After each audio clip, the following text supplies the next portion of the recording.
আইন পরিবর্তন করতে আপনি এটা করলে তো একটা কি বলবো যে ফিফার মতো ইজিপ্টের পক্ষে রায়টা দিয়ে দেওয়া হবে আর কি। আমেরিকাতে আছে যে 2বারের বেশি আপনি প্রেসিডেন্ট হতে পারবেন, কিন্তু আপনি পার্লামেন্টারি সিস্টেমে দেখেন তো কোথাও আছে কিনা, কোথাও নাই। এই জিনিসটা জামাত করেছিল রাজনৈতিক সুবিধা পাওয়ার জন্য। মানে আমাদের পুরো বিষয়টাই হচ্ছে বাংলাদেশের মানুষ কি চায়। বাংলাদেশের মানুষ এখন আপনি যদি মনে করেন যে বাংলাদেশের মানুষ বোকা, তারা না বুঝেই পরিবারতন্ত্র অনুযায়ী ভোট দেয়, বা বাংলাদেশ মানুষ না বুঝেই বছর পর বছর একজনকে নির্বাচিত করে যায়, আসলে কিন্তু ঘটনাটা সঠিক না।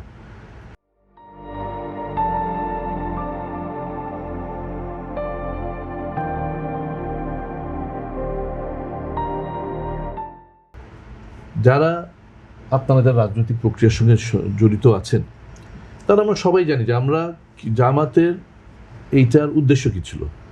জামাতের এই প্রস্তাবের রাজনৈতিক উদ্দেশ্য ছিল যে বিএনপির যে পরিবারতন্ত্র যেটাকে আপনি বলেন, যে সেটার মধ্যে দিয়ে মানুষ যে জিয়াউর রহমান সাহেবের, শহীদ রাষ্ট্রপতি জিয়াউর রহমান সাহেবের যে পরিবার আছে তাকে ভোট দেবে, মানুষ তাদেরকে ভালোবাসেন, ওনারা সেখান থেকে সরে আসতে চান। এখন আপনি যদি মানুষের ভোটের জায়গা থেকে সরে আসতে চান তাহলে তো হবে না, পৃথিবীর কোথাও এটা নাই।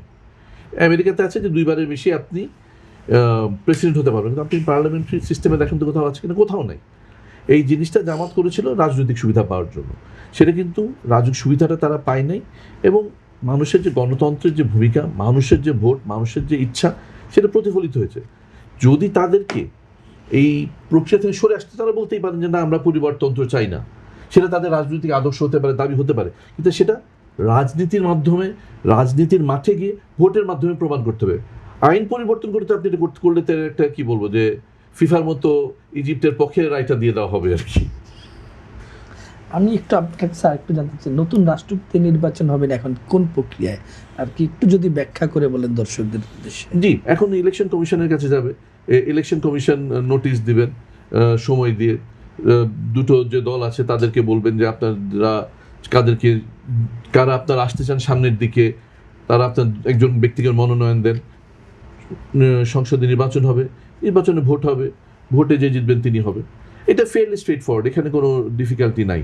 ডিফিকাল্টি হচ্ছে যে বাংলাদেশ জাতীয়তাবাদী দল কাকে মনোনয়ন দিবে। এটা মানে আমি বলবো যে আইনি প্রশ্নের চেয়ে একটা রাজনৈতিক প্রশ্ন। আমি কেন প্রশ্ন সেটা বলছি।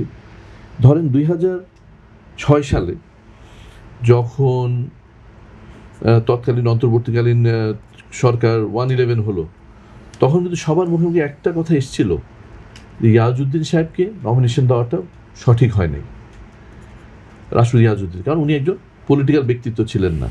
যদি একজন রাজনৈতিক ব্যক্তিত্ব হতো তাহলে তো এইভাবে কাজটা করিয়ে নেওয়া সম্ভব হতো না। সুতরাং বাংলাদেশ জাতীয়তাবাদী দলকে মনে রাখতে হবে, তা এই পদটা কিন্তু সকল কনস্টিটিউশনাল সাংবিধানিক যত পদ আছে সব পদের অ্যাপয়েন্টমেন্টের দায়িত্ব কিন্তু এই একটা ব্যক্তির উপরে। সুতরাং যদিও আমাদের মরহুম রাষ্ট্রপতি শাহাবুদ্দিন সাহেব বলে গেছিলেন, এই শাহাবুদ্দিন না, বিচারপতি শাহাবুদ্দিন সাহেব বলে গেছিলেন যে ওনার কবর জিয়ারত করা ছাড়া ওনার অন্য কোনো কাজ নাই। আসলে কিন্তু এই পদের দায়িত্ব অপরিসীম। প্রধানমন্ত্রী বলেন, প্রধান বিচারপতি বলেন, সেনাবাহিনীর প্রধান বলেন, সকল সাংবিধানিক পদে কিন্তু ইনি অ্যাপয়েন্টমেন্ট দিবেন রাষ্ট্রপতি। সুতরাং এই দায়িত্বগুলোকে সঠিকভাবে পালন করবার জন্য, এবং যদি এই যে আমি এই শাহাবুদ্দিন সাহেবের বেলায় যেটা হলো, যদি কোনো সংবিধান বহির্ভূত যদি কোনো কিছু হওয়ার একটা প্রচেষ্টা হয়, সেখানেও কিন্তু রাষ্ট্রপতির ভূমিকা অপরিসীম।